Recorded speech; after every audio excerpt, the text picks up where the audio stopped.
Okay, boys, here we go.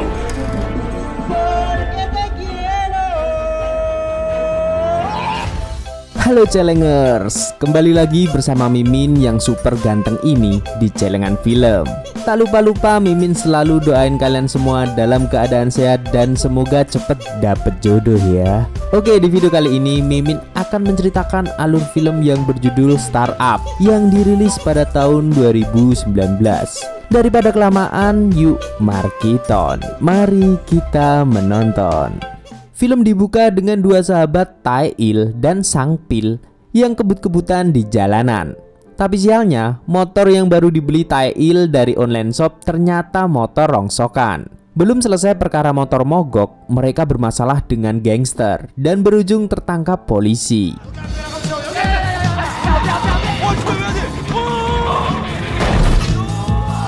Ibu Tae-il yang mendengar kabar anaknya segera datang ke kantor polisi untuk menghajar anaknya yang ketahuan nilep uang les demi membeli motor yang sayangnya zonk. Tae-il merasa tidak bisa terus-terusan hidup bersama ibunya karena ia tidak sanggup memenuhi harapan sang ibu untuk berkuliah dan jadi anak yang baik.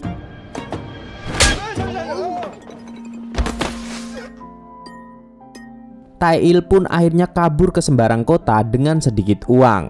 Di sana ia bertemu cewek berambut merah ngejreng bernama Gyeongju. Dan ternyata cewek itu tak hanya bergaya sangar, tapi bisa membuat Tae-il KO hanya dengan satu pukulan saja. Bermodalkan nekat, Tae-il mampir ke warung mie yang dikelola Pak Gong. Awalnya hanya untuk makan saja, tapi ia membujuk Pak Gong supaya ia bisa bekerja di sana. Tae-il akhirnya menjadi kurir di warung mie dengan syarat harus tahan banting termasuk menghadapi koki seram bernama Geo Seok. Tapi Tae-il tidak ada takut-takutnya dan tetap bersikap tengil sampai berujung terkapar tak berdaya.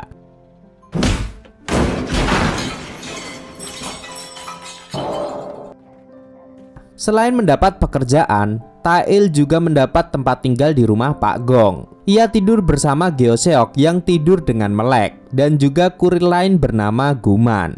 Sempat terpikir untuk kabur namun ia ketahuan Geo Seok yang mengejeknya. 그럼 어서 갔다 와.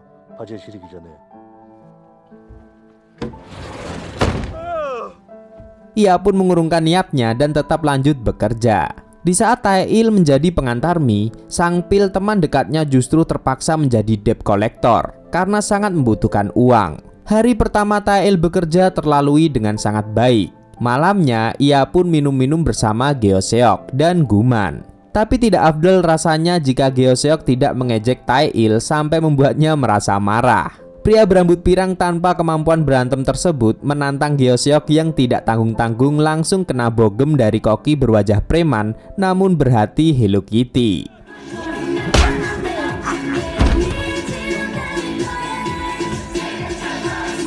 Keesokan harinya, Tae-il mengantarkan pesanan ke sebuah tempat yang membuat ia harus menaiki anak tangga yang seperti tidak ada habisnya. Ternyata orang yang memesan mie itu adalah Gyeongju. Melihat cewek yang pernah mengajarnya, Tae-il bersikap menyebalkan dan mengajaknya berantem. Tae-il ini memang tidak bisa bertarung, tapi nyalinya selangit. Dan hasilnya sudah bisa diprediksi, bedanya kali ini ia sampai pingsan.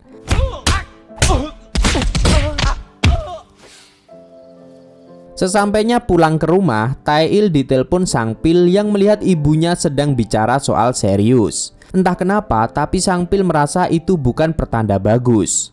Hal ini membuat Tae-il merasa cemas namun ia masih gengsi untuk menghubungi ibunya.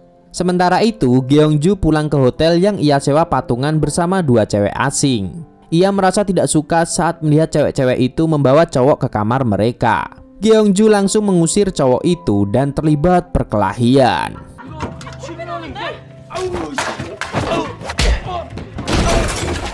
Tampaknya Gyeongju memang mempunyai basic bertarung. Tapi meski begitu 2 lawan 1 tetap saja keterlaluan. Saat ada kesempatan untuk kabur, Gyeongju langsung berlari dan dikejar cowok-cowok itu. Di jalan ada cowok lain yang menaiki mobil tapi masih satu komplotan dengan cowok di kamar hotel. Gyeongju berlari sekencang mungkin agar tidak tertangkap. Di sisi lain, Tae-il yang merasa stres ingin merokok di atap dan melihat Guman dari belakang seperti berbuat yang iya-iya. Tapi rupanya Guman tengah berlatih menggunakan wajan karena ia ingin menjadi koki suatu hari nanti. Ketika sedang mengobrol tentang impian, Tae-il tidak sengaja melihat Gyeongju berlarian di bawah. Tae-il yang menyimpan dendam segera turun, tapi ia malah dibuat kebingungan saat cowok-cowok menangkap Gyeongju. Lagi-lagi dengan nyali besar, ia pun menolong Gyeongju. Ia juga meminta bantuan pada Gyeoseok yang tak disangka-sangka malah ngumpet. Kemudian Guman melempar isi wajan yang malah salah sasaran.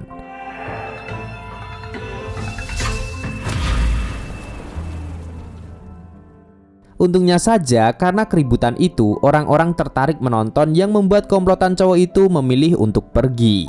Setelah lukanya diobati, Gyeongju meninggalkan rumah Pak Gong. Dengan sok cuek, Tae-il menyusul dan melemparkan sepatunya untuk dipakai Gyeongju. Hari-hari terus berlanjut. Kehidupan tetap berjalan. Tae-il sudah menikmati pekerjaannya mengantar mie. Ibunya membuka warung roti panggang. Sedangkan Sang Pil mulai merasakan nikmatnya banyak uang. Di saat keadaan banyak berubah, Tae-il dan ibunya sama-sama tidak berubah karena masih saling gengsi untuk mengirim pesan. Sampai pada akhirnya Tae-il mendapatkan gaji pertamanya. Lalu Pak Gong menyuruhnya untuk mengunjungi ibunya. Mendengar nasihat itu, Tae-il tentu menolak meskipun ia sangat rindu. Gyeoseok pun berkata jika orang tua tidak hidup selamanya, jadi jangan sampai menunggu terlambat. Lagi-lagi Tae-il dengan tengil menolak yang membuatnya diajar Gyeoseok. Mampus kau. Meski demikian, tampaknya Tae-il tetap pulang ke rumah untuk menemui ibunya tersayang, tercinta, terkangen, tersemuanya. Ia melihat ibunya masih menyiapkan makan untuknya dan berjaga-jaga jika sewaktu-waktu ia pulang. Kemudian Tae-il bertemu dengan sahabatnya yang sekarang sudah makmur sejak menjadi debt collector. Alih-alih merasa iri, Tae-il memperingatkan Sang Pil untuk berhenti selagi bisa. Setelah mengobrol bersama Sang Pil, ia menemui ibunya di warung roti panggang. Bukannya melepas rindu, ibunya yang atlet voli sudah siap-siap mensemes Tae-il. Untungnya saja baru sekedar niat, ia tidak jadi memukul anaknya, tapi memintanya untuk melanjutkan lagi sekolahnya lalu berkuliah. Namun Tae-il tidak mau karena ini sudah menjadi pilihan hidupnya. Tae-il merasa ibunya mempertaruhkan mimpinya agar bisa membiayai Tae-il berkuliah. Daripada semakin berdebat, Tae-il pergi dengan meninggalkan gaji pertamanya. Di jalan menuju warung mie, Tae-il pun menangis. Setelah masa pelatihan habis, kini Sang Pil harus menagih hutang sendirian. Ia sudah belajar cara terlihat seram di hadapan pelanggan. Tapi tak terduga, ternyata pelanggan itu lebih seram sampai-sampai Sang Pil terlempar keluar. Tidak berbeda dari Sang Pil, ini juga merupakan hari sial untuk Tae-il yang dipepet mobil oleh komplotan cowok yang mengejar Gyeongju hingga ia menabrak.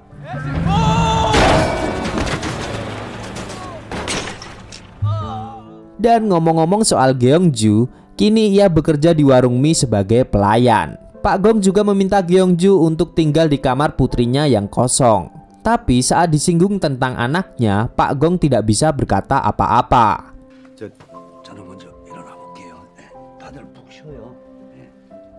Masih dalam rangka menyambut Gyeongju, Gyeoseok mengajak Guman dan Tae-il merayakannya dengan karaoke bersama. Biarpun bertampang mengerikan, Gyeoseok tidak sabar untuk menarikan lagu-lagu girl band kesukaannya. Mereka pun menjalani malam seru. Tapi sialnya selepas karaoke, mereka bertemu cowok yang membuat gara-gara. Tidak puas hanya membuat Tae-il kecelakaan, ia juga menghajar Tae-il. Ia juga ingin menghajar Gyeoseok, tapi rupanya Gyeoseok tidak terpancing untuk berantem dan memilih melarikan diri.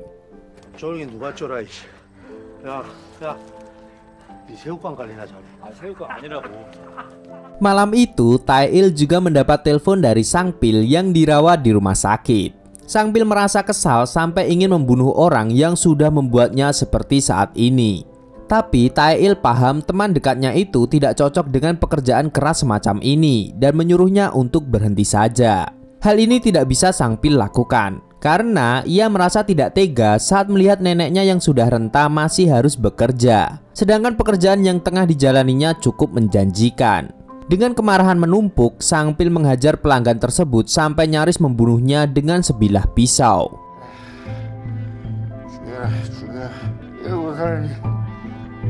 호텔에 출근해가 Kekacauan juga terjadi di warung mie saat komplotan itu mencari Gyeoseok. Tapi Pak Gong melindungi Gyeoseok yang tidak mau bertarung yang membuat mereka semakin marah. Mereka menghajar siapa saja sampai puncaknya melempar Tae-il ke arah kamar putri Pak Gong. Bersamaan dengan tubuh Tae-il terhantam, figura yang membingkai putri Pak Gong dan guci penyimpan abu jatuh lalu pecah. Hal ini membuat Gyeoseok dipenuhi amarah kemudian menghajar orang-orang tersebut. Nyaris saja ia membunuh sampai akhirnya mobil polisi pun datang. Ninu. Melihat keberadaan Gyeoseok, polisi tampak mengenalinya. Ternyata Gyeoseok bukanlah koki biasa, tapi ia seorang bos gangster yang sudah tobat.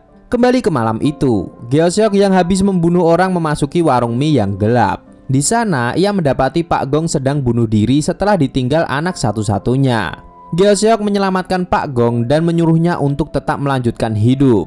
Mulai dari situ, kiranya Gyeoseok berhenti dari dunia gelap dan menahan diri untuk bertarung dengan siapapun kecuali ngantemi Tae-il. Hal ini juga yang dirasakan oleh Sang Pil. Ia tidak bisa mundur dari pekerjaannya saat ini. Setelah perkelahian malam itu, anggota gangster mendatangi Gyeoseok dan memintanya untuk kembali karena wilayah mereka sudah dijarah. Tidak hanya itu, para kelompok gangster lain akan menghabisi anggotanya jika Gyeoseok tidak muncul.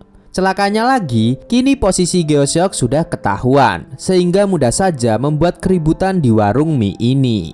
Setelah mempertimbangkan berbagai hal, Gyeoseok akhirnya berpamitan dan kembali pada habitatnya. Tak disangka perpisahan itu berlangsung mengharu biru melepas kepergian Gyeoseok. Meski seperti Tom and Jerry, tapi Tae-il sudah menganggap Gyeoseok seperti kakaknya sendiri. Selepas Gyeoseok pergi, Tae-il pergi mencari angin. Tapi ia malah dibuat kepikiran saat Sang Pil mengabarinya kondisi warung ibunya yang terancam dibongkar. Ternyata ibunya kena tipu dan membeli bangunan ilegal. Tae-il langsung menelpon ibunya tapi tidak juga diangkat. Hingga akhirnya ia mengunjungi warung ibunya bersama Gyeongju. Tae-il ingin membantu ibunya, namun si ibu tidak mau dibantu karena ingin menyelesaikan masalah ini sendirian. Ia juga terus mengalihkan pembicaraan soal pembongkaran warung. Hal ini membuat Tae-il merasa kesal lalu pergi meninggalkan warung. 얘기 좀 해봐. 내가 그렇게 못 믿어, 엄마? 몰라. 박사님 나도 엄마가 뒤지게 패든 뭐 알아서 해. 나 몰라. Ia meminta bantuan pada Gyeoseok tapi percuma saja karena Gyeoseok sedang sibuk dengan urusannya. Gyeoseok menyuruh Tae-il untuk bersikap seperti orang dewasa yang menyelesaikan masalahnya sendiri. Gyeoseok benar-benar menjalankan apa yang harus ia lakukan. Ia menemui para bos gangster yang menjarah wilayahnya. Tae-il pun menerima penolakan Gyeoseok meski ia merasa kesal. Tapi kekesalan itu tidak ada apa-apanya saat ia melihat warung ibunya didatangi debt collector tempat Sang Pil bekerja. Bahkan di sana ada Sang Pil yang membuatnya sangat marah. Ia mengira jika Sang Pil lah yang menyarankan ibunya untuk meminjam uang pada rentenir, meskipun ibunya sendiri berkata jika Sang Pil tidak tahu apapun. Saat mereka ribut-ribut, salah satu debt collector menemukan uang dari gaji pertama Tae-il. Hal ini membuat ibu Tae-il meminta amplop bertuliskan nama Tae-il dikembalikan karena uang itu pemberian dari anaknya. Beranjak sejenak ke Gyeoseok. Awalnya, para bos gangster meremehkan kekuatan Gyeoseok yang menua. Tapi ternyata umur hanyalah angka. Insting dan kemampuan bertarungnya tidak melemah sedikit pun. Ia pun menghabisi orang-orang di sana dengan sangat mudah. Kembali lagi pada kekacauan di warung roti panggang. Kini semua berusaha mengambil amplop gaji pertama Tae-il dari debt collector. Bahkan Sang Pil juga berpihak pada sahabatnya. Namun debt collector tidak berbelas kasihan sama sekali meski Tae-il memohon dan berjanji untuk segera melunasi beserta bunga-bunganya. Di saat uang itu sudah di tangan debt collector, mereka pun pergi. Tapi langkahnya terhenti saat Sang Pil memukul kepalanya. Dan saat inilah ibu Tae-il menunjukkan performanya sebagai atlet voli dengan melakukan smash mouth yang membuat lawannya tumbang seketika.